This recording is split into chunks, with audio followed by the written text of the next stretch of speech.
Всем привет, друзья! Сегодня я хочу поделиться с вами рецептом пиццы на пышном толстом тесте. Уверена, этот рецепт понравится тем, кто любит именно такую пиццу, в которой есть не только начинка, но и пышная основа. Для приготовления пиццы нам понадобятся свежие дрожжи 20 грамм, теплая вода 250 грамм, щепотка соли, 2 столовые ложки сахара, 3 столовые ложки растительного масла и 500 грамм муки.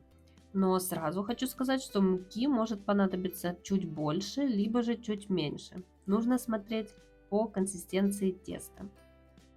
Итак, берем большую емкость, добавляем теплую воду, свежие дрожжи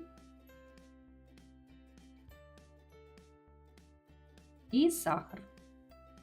Хорошо все перемешиваем венчиком, чтобы дрожжи полностью растворились. Добавляем щепотку соли и растительное масло. Снова все перемешиваем и частями добавляем муку. Сначала я все замешиваю венчиком, пока это возможно, а уже потом перейду на рабочую поверхность. Главное не перебить тесто мукой, иначе оно не поднимется и получится очень тугое, как такое плотное забитое тесто, похожее на невкусный блин. Постоянно проверяйте тесто мукой, чтобы оно было мягкое, но в то же время не липло к рукам. Вы должны чувствовать, что тесто живое, что оно не забито мукой. Если же вы чувствуете, что муки достаточно и оно не прилипает к рукам, то можете не добавлять всю муку. Я же вижу, что можно еще немножко добавить, чтобы получилось мягкое, но не липнущее к рукам тесто. Вот такое оно получается живое.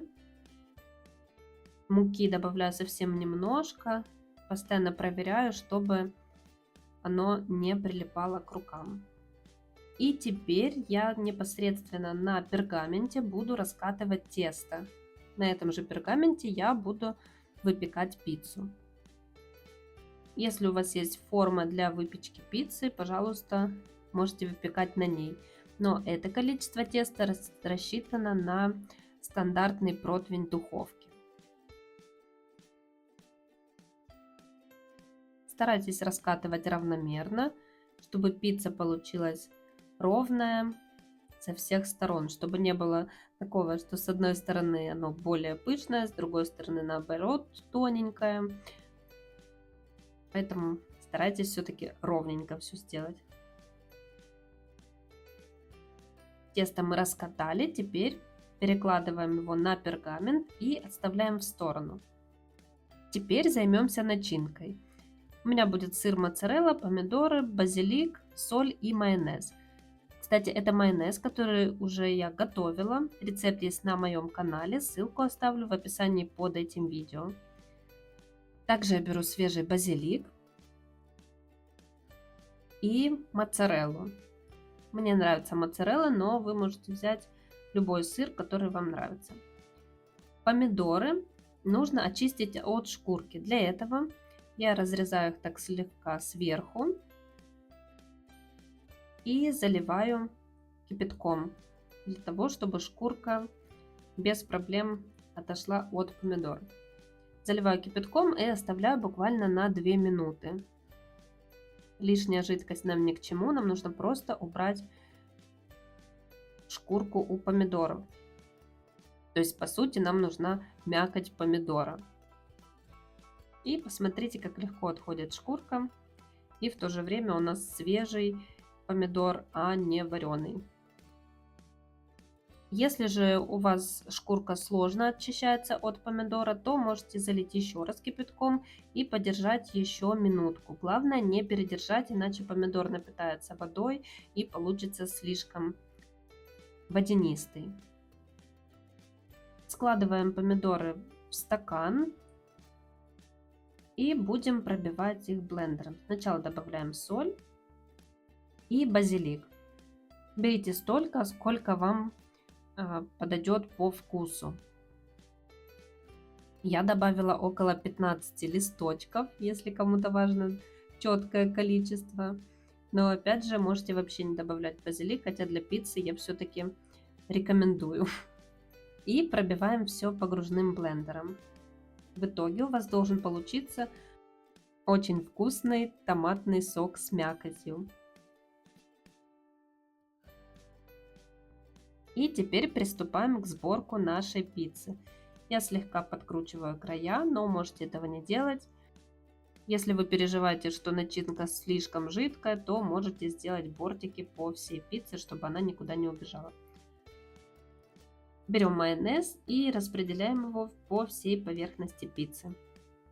Точнее, нашей основы для пиццы. Много майонеза я не добавляю, потому что у нас сочная начинка из помидоров, и этого количества вполне достаточно для вкусной и сочной пиццы. Пусть вас не пугает, что помидоры слишком жидкие, поверьте, пицца выйдет действительно сочная и вкусная. Это не кетчуп, тут нет никаких загустителей, все натурально, поэтому вкус получится тоже соответствующий.